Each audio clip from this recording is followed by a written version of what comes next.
연해주 지역의 또 다른 대표적인 독립운동가였던 이동희 선생 역시도 홍범도와 어민섭 두 장군의 활약을 보는 날이 있으리라고 믿는다 라면서 어민섭에 대해서 큰 기대를 표현했습니다. 그런데 훗날 어민섭의 밀고로 이동희 선생이 체포되는 일이 빚어지기도 했습니다. 조선혁명당의 한 청년이 남목청에 난입했습니다. 그리고는 이들을 향해서 총을 쐈죠. 결과 현익철이 그 자리에서 사망하고 김구, 유동열, 지청천이 총상을 입었습니다. 김자진 장군의 최측근이었고 청산리 대첩에서 큰 활약을 했던 이정. 훗날 1963년 국가에서는 그에게 건국훈장 독립장을 추서해 주었습니다. 그런데 청산리 전투가 있고 난 약 4년 후 이정은 일본에 자수했습니다. 그리고 밀정으로 활약했죠. 안녕하세요. 강혜영의 친절한 역사 이야기 105번째입니다. 오늘 강연의 제목은 내부의 적 밀정의 충격적인 진실입니다. 2025년 올해가 광복 80주년입니다. 일제강점기 나라를 판 친일파가 있었다면 동지를 판 밀정도 있었습니다. 지금까지 독립운동에 대한 연구가 많이 이루어졌고 친일파들에 대한 연구도 이루어졌지만 밀정에 대한 연구는 이제 시작이라고 할 수 있습니다. 밀정에 대해서 연구하려면 일본 측 자료를 살펴봐야 되거든요.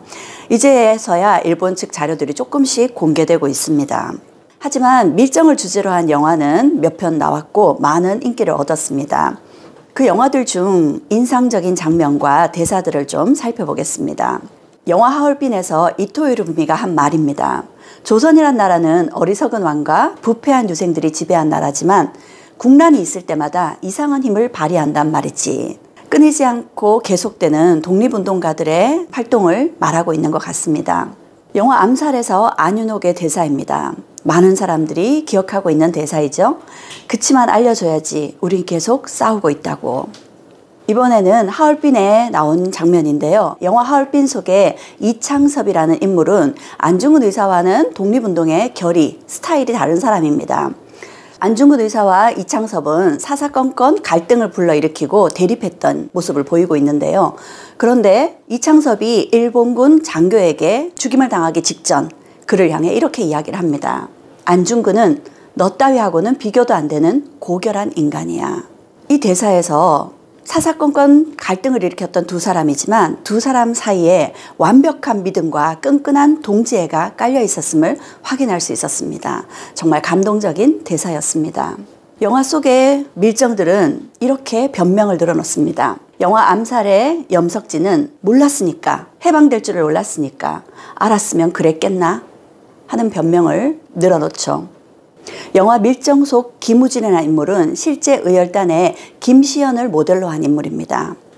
영화에서 김우진은 자신의 동지이자 오랜 벗이었던 조혜령이 밀정이란 사실을 알고 그를 향해 이렇게 이야기합니다. 의열단의 이름으로 적의 밀정을 척살한다. 영화 하얼빈에서도 밀정이 등장합니다. 김상현이죠. 김상현이 자신이 밀정이란 사실이 발각되자 이렇게 이야기합니다. 우리가 치열하게 싸운다고 독립이 되겠는가? 나는 정말 살고 싶다. 단 한 명의 밀정이 조직을 무너뜨릴 수 있습니다. 단 한 명의 밀정으로 인해서 독립운동가, 동지들을 팔게 되고 서로 의심을 사게 된다는 거죠. 결국 조직이 무너질 수 있습니다. 국사편찬위원회에서 발간한 한민족 독립운동사 라는 책에서는 밀정의 숫자를 약 4만 명 이상으로 추정을 하고 있습니다. 하지만 그 밀정이 누구였는지 정확하게 확인하기는 쉽지 않습니다. 그런데 지난 2019년 KBS 시사기획 창이라는 프로그램에서 5만 건 이상의 문서를 해독한 결과 한국인 밀정 895명의 이름을 확인할 수 있었습니다. 생각보다 밀정은 가까운 곳에 숨어 있었습니다. 지금부터 몇몇 대표적인 밀정들을 소개해 보겠습니다. 그 첫 번째 인물은 안중근의 의형제, 밀정 어민섭입니다. 그는 안중근의 의형제일 뿐만 아니라 연해주 항일운동의 대부였던 최재형의 조카이기도 했습니다. 그리고 사진에서 보는 것과 같이 홍범도 장군과도 아주 각별한 사이였죠. 그런 어민섭이 자신이 밀정이란 사실이 발각되게 된 큰 사건이 있었습니다. 우리 독립운동사에서도 중요한 사건이고요. 제가 간도의 대통령이라고 불렸던 김야견에 대한 강연을 할 때도 언급했던 사건입니다. 15만 원 탈취 의거 어떤 사건인지 살펴보겠습니다. 1919년 3.1 만세운동이 있고 난 이후 북간도 지역의 용정에서도 3.13 만세운동이 일어났습니다. 3만여 명이 함께한 만세운동이었죠. 그런데 이 시위를 강하게 진압한 나머지 17명이 희생되었습니다. 그럼에도 만세운동의 열기는 식지 않았죠. 몇 달 동안 계속되었습니다. 하지만 이 만세운동의 결과 몇몇 사람들은 만세운동으로는 독립을 얻어낼 수 없다. 우리도 일본을 향해 무장 독립투쟁을 해야 된다라고 주장하는 사람들이 있었습니다. 그런 주장으로 만들어진 단체가 철혈광복단이었습니다. 철혈광복단은 독립군으로 일본과 싸우기 위해서는 무장을 해야 되고 무기를 사고 독립군을 키워내야 됐습니다. 많은 돈이 필요하겠죠. 그러던 중 조선은행 출장소 직원이던 전홍섭을 통해서 일본이 거액의 철도 부설 자금을 함경북도 회령에서 용정으로 수송한다는 사실을 알게 되었습니다. 이 철도 부설 자금을 탈취하자는 계획을 세웠습니다. 임국정, 최봉설, 윤준희, 한상호 이들을 중심으로 한 총 6명이 용정 입구에서 기다리고 있었습니다. 이들의 목적지가 용정이었기 때문에 용정에 거의 다다랐을 때쯤 이 현금 수송을 하는 이들은 어느 정도 마음을 내려놓고 있었죠. 그런 상황에 이들을 기습하여 15만 원을 탈취했습니다. 15만 원이라면 어느 정도의 돈일까요? 그 당시 소총 한 자루를 구입하는 금액이 30원이었습니다. 그러니 무려 5천 명을 무장시킬 수 있는 대단한 돈이었죠. 지금으로 환산해보자면 약 150억이라고 하면 되겠습니다. 이들은 일본의 눈을 속이기 위해서 말을 반대 방향으로 달리기도 하고요. 현금을 탈취한 이들은 잠시 숨어서 일본의 눈을 따돌리고 조심스럽게 이동을 했습니다. 이들은 블라디보스톡에 특히 한인들이 많이 살고 있는 신안촌으로 들어갔습니다. 이곳에 들어가서 환전을 하고 러시아로부터 무기를 구매해야 됐습니다. 그러려면 믿을 만한 사람이 필요했던 거죠. 일본은 이들을 잡고 탈취한 15만 원을 회수하기 위해서 조선은행에서 발행한 5원권과 10원권을 사용하는 자가 있으면 즉시 신고하라고 포상금을 걸어두었습니다. 그러던 중 임국정이 믿을 만한 사람을 데리고 왔습니다. 바로 어민섭이었죠. 임국정과 어민섭은 이미 러시아에서 여러 가지 총기를 사기 위한 계획들을 다 해두고 돌아왔습니다. 이렇게 이들은 무난하게 무기를 구입할 수 있을 거라고 안심을 하고 다음 날이면 러시아로부터 무기를 사들일 거라고 그렇게 기대를 하면서 잠이 들었습니다. 그런데 밤 늦은 시간 일본군 경찰들이 난입했습니다. 잠을 자던 이들은 체포되었죠. 윤준희, 임국정, 한상호 이들은 체포되었고요. 최봉설은 일본 경찰에게 총을 맞았지만 극적으로 탈출에 성공을 거뒀습니다. 체포된 이들은 재판을 받고 사형 언도를 받았습니다. 그리고 서대문 형무소에서 결국 사형 집행이 이루어졌습니다. 이 당시 이들의 나이가 윤준희 30살, 임국정 27, 한상호 23살에 불과했습니다. 그러면 탈출한 최봉설은 어떻게 됐을까요? 최봉설은 탈출하고 난 이후 홍범도 장군과 함께 역시 독립운동에 뛰어들었습니다. 그런데 최봉설은 이후 이름을 최계립으로 바꾸었습니다. 자신의 동지들이 사형당했죠. 자신도 그때 함께 사형당했다고 생각하고 자신은 다시 일어서서 다시 싸운다고 이름을 최계립으로 개명했던 거죠. 그런데 1937년 그 당시 스탈린에 의해서 강제 이주 정책이 있었습니다. 이 당시 홍범도와 함께 많은 연해주 지역의 조선인들이 중앙아시아로 내쫓기게 되죠.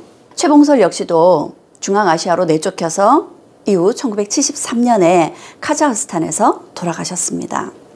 북간도의 용정 지역에는 이렇게 15만 원 탈취 의거를 기념하는 이 비석이 새겨져 있습니다. 15만 원 탈취 사건의 밀정은 아무도 의심하지 않았던 어민섭이었습니다. 어민섭이 밀정이란 사실은 뒤늦게 밝혀졌는데요. 최계립, 그러니까 최봉설이 1959년에 간도 15만 원 탈취 사건의 40주년을 맞이하여 직접 쓴 수기에 어민섭이 밀정이었다라고 기록하고 있습니다. 소련과 수교를 체결하게 되면서 1990년대에서야 연해주 지역의 독립운동을 연구할 수 있었습니다. 그래서 학자들이 연해주 지역을 방문했는데 놀랍게도 최계립의 후손이 이 수기를 가지고 있었던 거죠.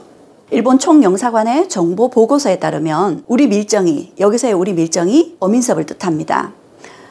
우리 밀정이 저들의 무기 구매를 알선해 줬다고 한다. 구매 협상에 나선 사람들 가운데 러시아어를 구사하는 사람은 그 혼자뿐이었다. 우리 밀정은 이 점을 이용하여 다른 이들을 교묘하게 속였다. 이처럼 어민섭의 밀정 행각은 일본 측 자료에 정확하게 나와 있습니다. 어민섭의 밀정 행각은 이뿐만이 아니었습니다. 그 전부터 많은 밀정 행각들이 있었던 거죠. 1911년에 항일신문으로 대양보라는 신문을 발간하려 준비하고 있었습니다. 그런데 어민섭이 한글 활자 15,000개를 탈취해 갔습니다.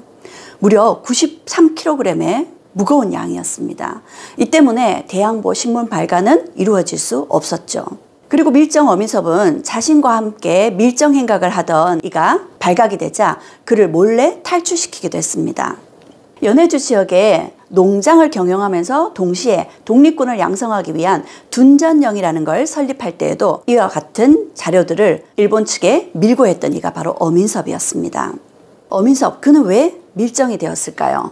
사실 어민섭은 연해주 지역의 동의회, 그러니까 무장 독립투쟁단체에 소속된 일원이었습니다. 안중근 의사와 함께 중요한 의병장 역할을 맡고 있었죠. 그리고 이들은 함께 국내 진공작전을 진행했습니다. 그런데 결국 이 국내 진공작전은 실패로 끝나고 말았죠. 안중근 의사가 의병활동을 위해서 연해주로 건너갔을 때를 기억하면서 했던 말입니다.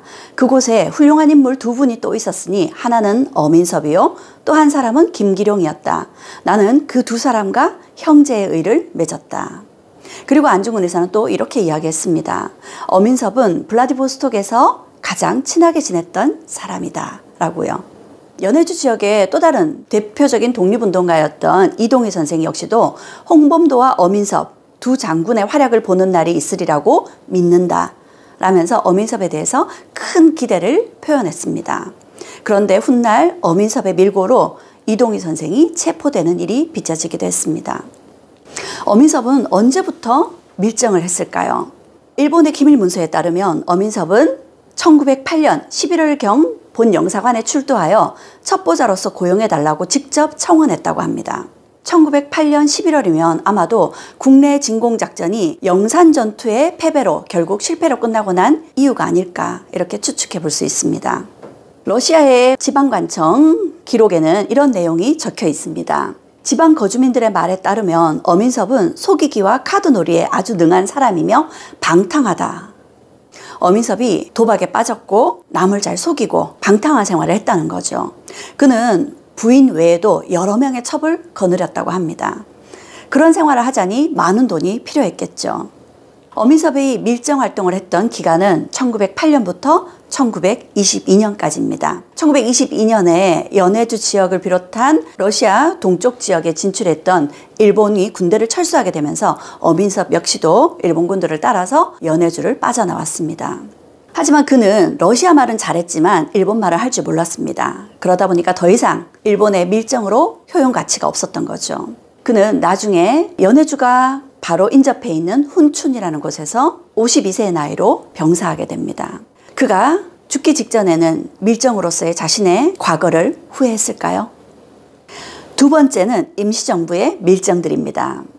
백범 김구 선생은 임시정부의 초대 경무국장이었습니다. 경무국장이라고 하면 지금의 경찰청장이라고 보면 되겠습니다. 백범 일지에 따르면 경무국의 주된 임무는 외적의 정탐활동을 방지하고 독립운동의 투항 여부를 정찰하여 외 마수가 어느 방면으로 침입하는가를 살피는 것이었다. 나는 정복과 사복 경호원 20여 명을 임명하여 이 일을 수행하였다. 경무국의 주된 임무가 일본의 침탈 혹은 일본의 침투에 대비하여 임시정부와 독립운동가들을 지키는 일, 그리고 일본의 밀정을 척살하는 일이 주된 임무였던 거죠. 그러던 중 사건이 하나 발생합니다. 백범 일지의 내용입니다. 개원 노백린 형이 어느 날 아침 일찍 나의 집에 찾아와서 뒷길가에 어떤 젊은 여자 하나의 시체가 있는데 중국인들이 한인이라고 떠드니 백범 어서 나가봅시다 하는 것이었다. 그래서 개원과 함께 가서 보니 명주의 시체였다. 김구 선생이 아는 여인의 시신이었습니다. 그런데 이 시신을 보니 목이 졸려 죽었습니다. 그런데 그 목을 조른 방식이 김구 선생님이 경호원들에게 알려준 급한 상황에 적을 죽일 수 있는 교살 방법이었습니다. 그와 같은 내용이 이렇게 적혀 있습니다. 김구 선생이 배고인 사건으로 서대문 감옥에서 옥살이 하던 중 활빈당수였던 김진사로부터 배신자를 처리하는 방법과 경험을 배워 이를 경호원들에게 전수해 줬던 거죠. 그 말은 이 젊은 여인을 죽인 사람이 임시정부의 경호원 중에 한 사람일 거란 이야기였습니다. 비밀리에 조사를 해본 결과 한태규라는 경호원의 짓이었습니다. 역시 백범일지의 내용입니다. 한태규는 내가 경무국장을 그만둔 뒤 여러 가지 사정으로 외놈에게 매수되었는데 밀탐을 하며 명주와 비밀 동거하던 중 외에 주구인 것이 명주에게 알려졌다. 명주는 배운 것 없는 무식한 여자이나 애국심이 두텁고 나 김구를 극히 경애하니 반드시 고발할 태세여서 흔적을 없애기 위해 암살했다는 것이다. 이와 같은 일을 겪었던 김구 선생님의 마음이 어땠을까요? 김구 선생은 훗날 이렇게 당시를 회고했습니다. 그런 악한을 절대 신임했던 나야말로 세상에 머리를 들기 어렵다는 자괴감이 들었다. 한태규는 김구 선생님과 무려 7년간 동거동락했던 그의 경호원이었던 거죠. 이렇듯 밀정은 생각보다 우리 가까이에 있었습니다.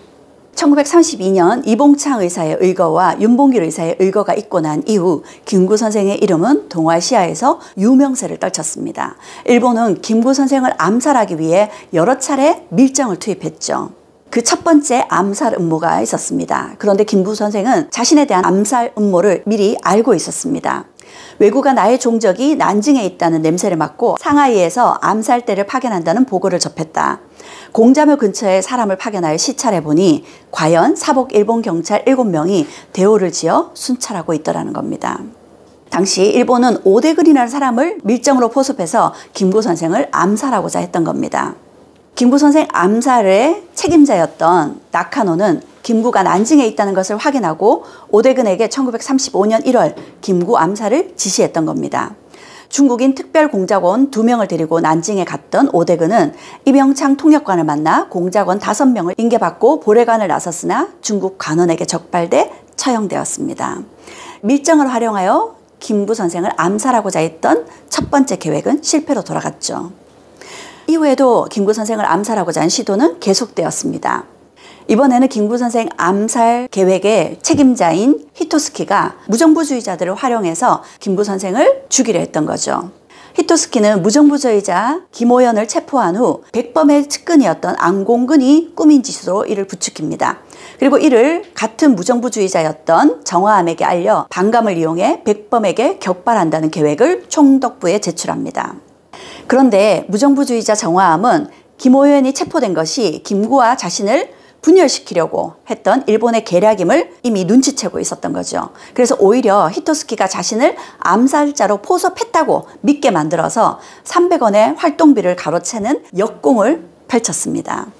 자신을 밀정으로 믿게끔 하고 일본을 속였던 거죠.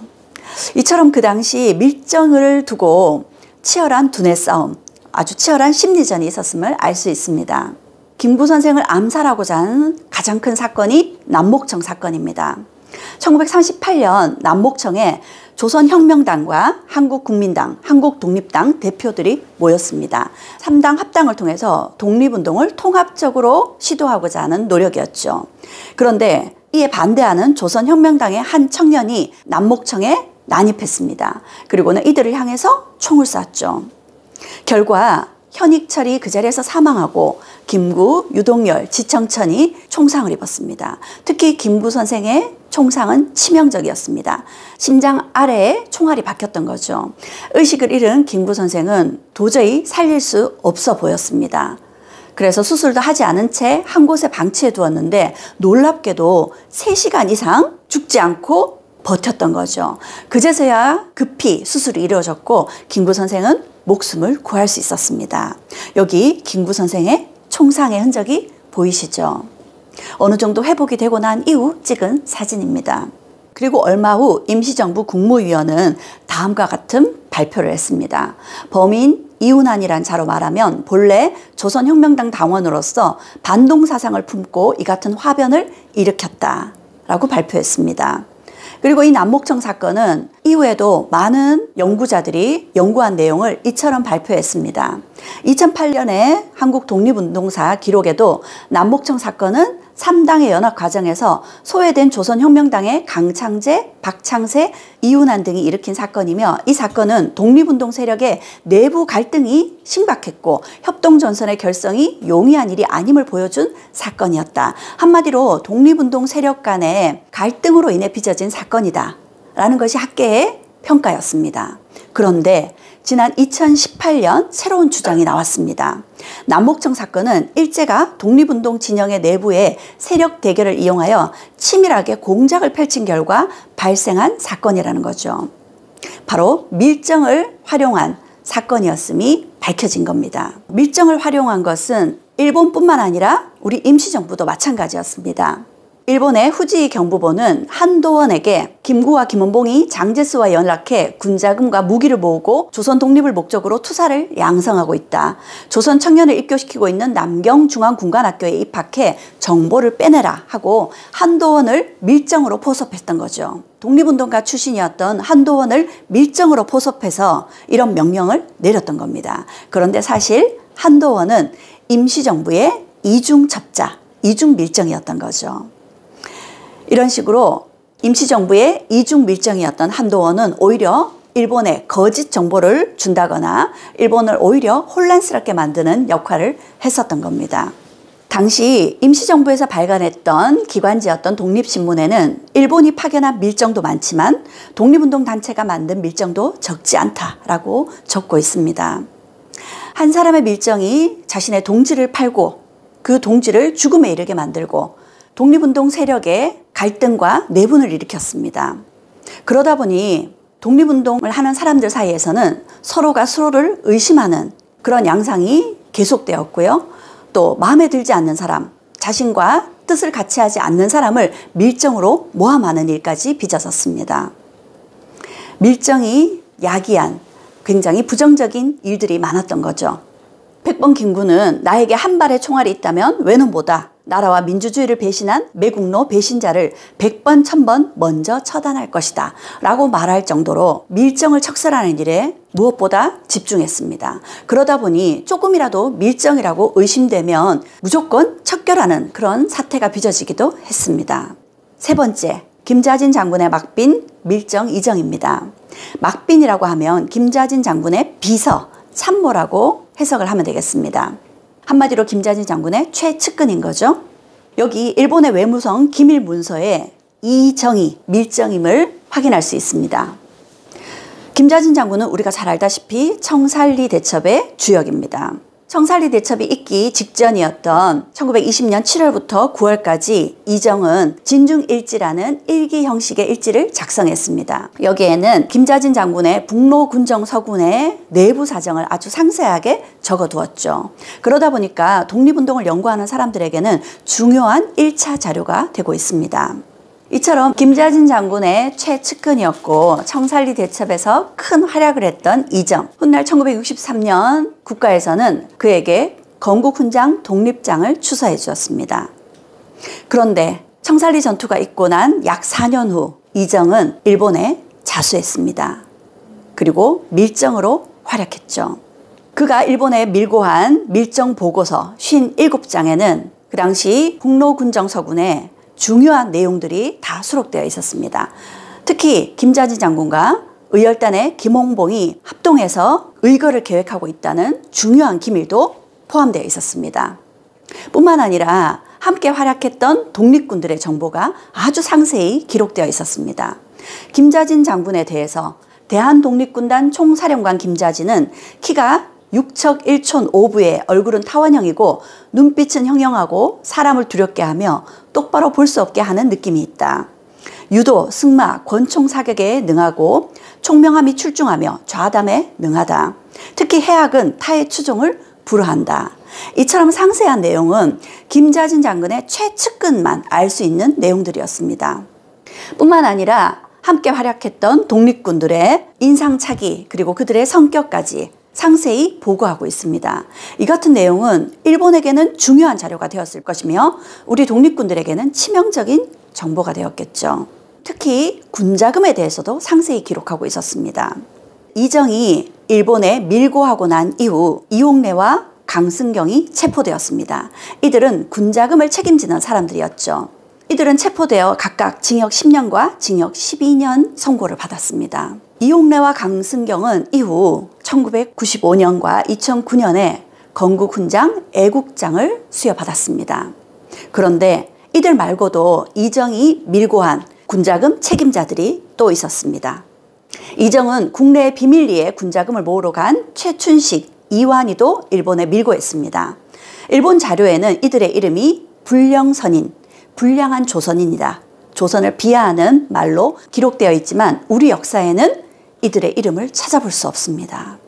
우리 역사에는 이들이 독립운동가였다라는 사실도 알려지지 않은 채 묻혀져 버렸던 거죠. 하지만 일본의 기록에는 이렇게 독립운동을 했던 내용이 그대로 적혀 있습니다.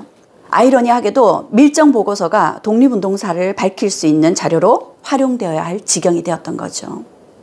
정말 기가 막히는 것은 국립현충원에 밀정이었던 이정의 위패가 이정의 밀고로 일본에 체포되었던 이옥래의 위패와 나란히 모셔져 있다는 사실입니다. 지금까지 안중근 의사의 의형제였던 밀정, 어민섭, 임시정부의 밀정들, 그리고 김자진 장군의 측근이었던 밀정, 이정에 대해서 이야기를 나눠 보았습니다. 영화 하얼빈에서 김상현이 밀정이라는 사실을 확인한 직후의 안중근 의사의 표정입니다. 눈물이 고인 눈빛에서 김상현이 밀정이라는 사실을 확인하고 분노보다는 마음의 상처가 큰 듯한 표정을 읽을 수 있습니다. 밀정 김상현을 처단해야 된다는 우덕순의 말에 안중근 의사는 그에게 한 번 더 기회를 주자고 만류했습니다. 그 때문이었는지 밀정 김상현은 자신을 밀정으로 만들고 또 두려움의 대상이었던 일본군 모리 소자를 자신의 손으로 처단하고 다시 독립군들의 품으로 돌아갈 수 있었습니다. 저는 영화를 보면서 이 장면이 특히 더 인상적이었습니다. 저는 영화를 보면서 이 장면이 가슴에 오래 남았습니다. 그리고 밀정에 대한 강연을 해봐야 되겠다라고 생각을 했었죠. 그런데 강연 준비를 하는 과정에서 밀정의 문제는 이보다 훨씬 심각하다는 사실을 인지하게 되었습니다. 일본의 외무성, 조선총독부, 조선군 사령부 등 주요 기관마다 밀정을 두고 관리했습니다. 밀정의 규모는 일본도 정확하게 확인할 수 없을 만큼 방대했습니다. 밀정은 일본의 주된 식민 통치 방식이었습니다. 밀정을 활용해서 독립운동을 분열시키고 정보를 빼내는 그런 방식의 통치가 이루어졌던 거죠. 그럼 어떤 사람들이 밀정이 되었을까요? 독립운동에 대한 정보를 팔고 돈을 받는 생계형 밀정도 있었고요. 탐욕형 밀정도 있었습니다. 독립운동을 하다가 낙오되어 밀정이 된 사람들도 있었죠. 일본에게 개인적 약점이 잡혀서 밀정이 된 이들도 있었습니다. 그리고 우리가 영화에서 봤듯이 일본의 모진 고문을 이겨내지 못해 일본의 하수인, 밀정이 된 이들도 있었습니다. 영화 암살 속 염석진의 모습입니다. 영화 밀정에서는 송강호 배우가 맡은 역할이 실제 인물 황옥이란 인물입니다. 이 황옥 역시도 일본의 밀정이었는지 의열단의 밀정이었는지 아직 정확하게 밝혀지지 않고 있습니다.